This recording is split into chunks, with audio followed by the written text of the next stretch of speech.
Step of goal planning. হ্যাঁ, বাচ্চার গোল planning কিভাবে করা হয়, বিশেষত স্পেশাল চাইল্ডের জন্য গোল প্ল্যানিং করা হয়। এই গোল প্ল্যানিং করানোর জন্য কোন কোন পদক্ষেপ স্পেশাল এডুকেটররা করে থাকেন, টিচাররা করে থাকেন, সেগুলোই আজকে আমি আলোচনা করছি। আপনারা যারা অভিভাবক রয়েছেন, এই ভিডিওটি যদি সম্পূর্ণ দেখেন বুঝতে পারবেন একজন স্পেশাল এডুকেটর বা টিচার কিভাবে একটি শিশুর জন্য গোল প্ল্যান করে থাকে। আর যারা স্পেশাল এডুকেটর নতুন রয়েছেন তারা কিন্তু এই ভিডিওটি দেখে সম্পূর্ণ বুঝতে পারবে। গোল প্ল্যানিং করার জন্য যে যে পদক্ষেপগুলো পার হতে হয় সেগুলো আমি এখন আলোচনা করছি। প্রথম পদক্ষেপ হলো অ্যাসেসমেন্ট, যেটি একদম সূচনা লগ্নে হয়ে থাকে। বাচ্চার সাথে র্যাপো বিল্ড আপ করা, অর্থাৎ বাচ্চার সঙ্গে সম্পর্ক ভালো করা। সে আপনি নতুন গিয়েই তাকে নিশ্চয়ই পড়াতে বসিয়ে দেবেন না, এবং তাকে পড়াতে বসিয়ে দিলেও সে নিশ্চয়ই আপনার সঙ্গে সেইভাবে মিশবে না। তাই আপনাকে প্রথমে র্যাপো বিল্ড আপ করতে হবে, তার সঙ্গে সম্পর্কটা ভালো রাখতে হবে, যোগাযোগ স্থাপন করতে হবে তার সাথে।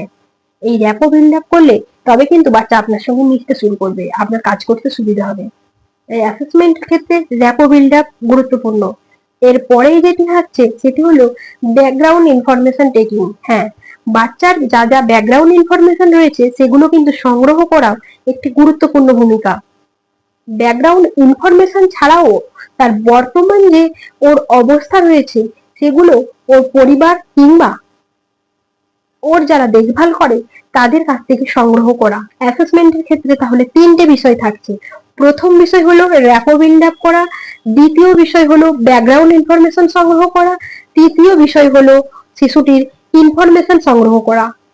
গোল প্ল্যানিং এর ক্ষেত্রে সেকেন্ড যে পদক্ষেপটি হচ্ছে সেটি হলো প্রবলেম আইডেন্টিফিকেশন। হ্যাঁ, শিশুর প্রবলেম বুঝতে পারা, তার ডিসেবিলিটি আছে কিংবা তার বিভিন্ন সমস্যা আছে, সেগুলো আপনি ইনফরমেশন থেকে সংগ্রহ করলেন এবং ডকুমেন্ট থেকে সংগ্রহ করলেন, কিন্তু সেই ডকুমেন্ট ছাড়াও ইনফরমেশন ছাড়াও আপনাকে নিজেকে বুঝতে হবে যে বাচ্চার কি সমস্যা রয়েছে, সেটি অনুধাবন করতে হবে। এর মধ্যে যে দুটি বিষয় দেখার জন্য করছে সেটি হলো কারেন্ট লেভেল, অর্থাৎ বাচ্চার বর্তমান অবস্থা, এবং নিডস, বাচ্চার কি কি চাহিদা রয়েছে। তার সমস্যা বুঝলেই কিন্তু এই দুটো বিষয় বুঝে যাবে। এরপর হলো প্রায়োরিটি এরিয়া। গোল প্ল্যানিং এর ক্ষেত্রে কিন্তু এটিও একটি অপরিহার্য বিষয়। অ্যাসেসমেন্ট করলেন, প্রবলেম আইডেন্টিফিকেশন হলো, এরপরেই পড়বে প্রায়োরিটি এরিয়া। কোন এরিয়াগুলোকে প্রায়োরিটি দেওয়া হবে, তার নিডস জানার পরেই কিন্তু এই এরিয়াগুলো প্রায়োরিটি দেওয়া যায়, অর্থাৎ কোন কোন জিনিসগুলো, কোন কোন স্কিল গুলো আগে আগে তাকে শেখানো দরকার সেগুলো কিন্তু বুঝতে পারা, গুরুত্ব দেওয়া সেগুলোকে, এটাই এই স্টেপের মধ্যে পড়ছে। সেক্ষেত্রে personal skill, occupational skill, academic skill, social skill এইভাবে বেছে নেওয়া যেতে পারে। তার নিড এরিয়া কি থাকছে, টিচিং এরিয়াতে তাকে কোন কোন পদক্ষেপগুলো নেওয়া যেতে পারে সেগুলো কিন্তু এখানেই বেছে নিতে হবে। চতুর্থ যে পদক্ষেপটি থাকছে সেটি হলো setting teaching objective.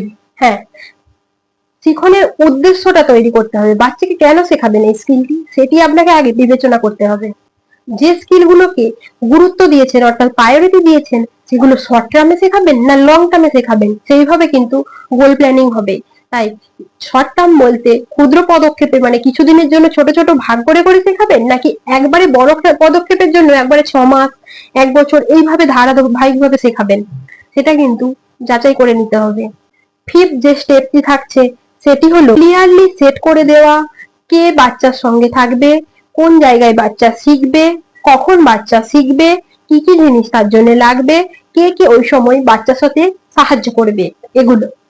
Who will, what, when and how involve with the child, সেগুলো কিন্তু নির্ধারিত করে নিতে হবে, যাতে প্রত্যেক দিন ধারাবাহিকভাবে অভ্যস্ত হতে পারে, যাতে তার স্কিলটি শেখাতে কোনো অসুবিধা না হয়। সিক্সথ যে স্টেপটি থাকছে সেটি হলো ইমপ্লিমেন্টেশন অফ টিচিং।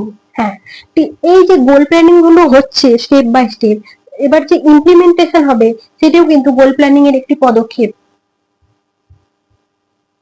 যাদের সাথে কাজ করবেন, অর্থাৎ আপনি যদি বাচ্চার সঙ্গে কাজ করতে গিয়ে বাবা মাকে রাখেন কিংবা কেয়ার গিভারকে রাখেন, তার সঙ্গেও কিন্তু র্যাপো বিল্ড আপ করে নিতে হবে যে আপনার সহযোগী হবে, কিংবা যদি আপনি একা কাজটি করেন সেক্ষেত্রে কিন্তু বাচ্চার সঙ্গে এই কাজটি করার জন্য র্যাপো বিল্ড আপ করতে হবে। আগে তো করেছিলেন আপনি অ্যাসেসমেন্ট করার জন্য, বাচ্চার কাছে চেনা হয়ে উঠেছিলেন।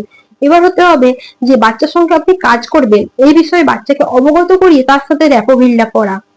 এরপর থাকছে টিএনএম তৈরি করা। যে বিষয়ে শেখাচ্ছেন সে বিষয়ে লার্নিং মেটেরিয়াল অর্থাৎ বিভিন্ন কার্ড কিংবা চার্ট বানিয়ে যেভাবে শিখনে সাহায্য করা যায় সেই রকম উপকরণ বানিয়ে বাচ্চাকে সাহায্য করার জন্য, শেখানোর জন্য ওগুলো তো প্রস্তুত করতে হবে।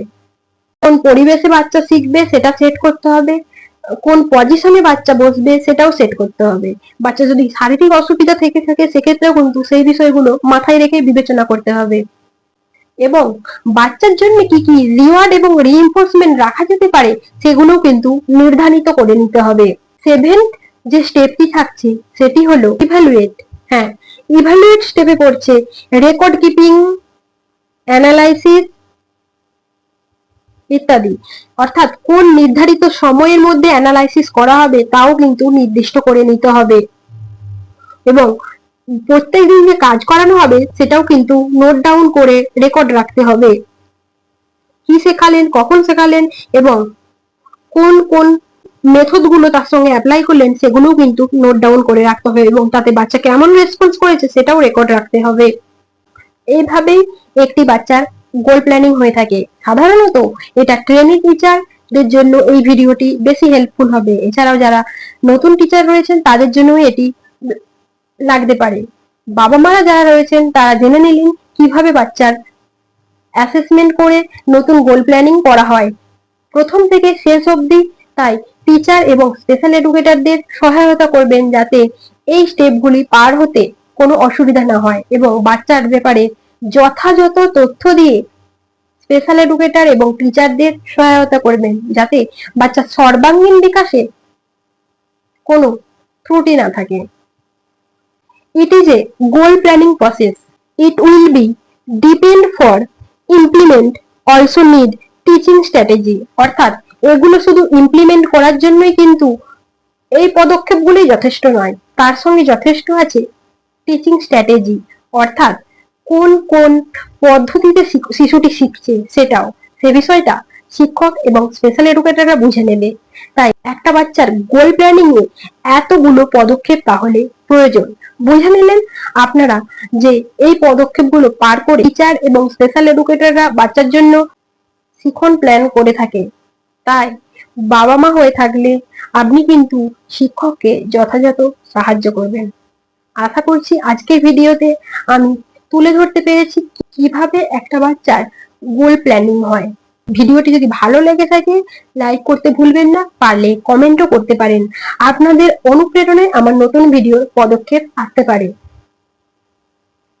চ্যানেলে যারা নতুন এসেছেন তাদের অনুরোধ রইল চ্যানেলটি সাবস্ক্রাইব করে বেল আইকন দিয়ে পাশে থাকার, কারণ নিত্য নতুন ভিডিও নিয়ে আমার এই চ্যানেলেই আমি এসে থাকি। ভালো থাকুন, সুস্থ থাকুন, শিশুর প্রতি খেয়াল রাখুন। ধন্যবাদ।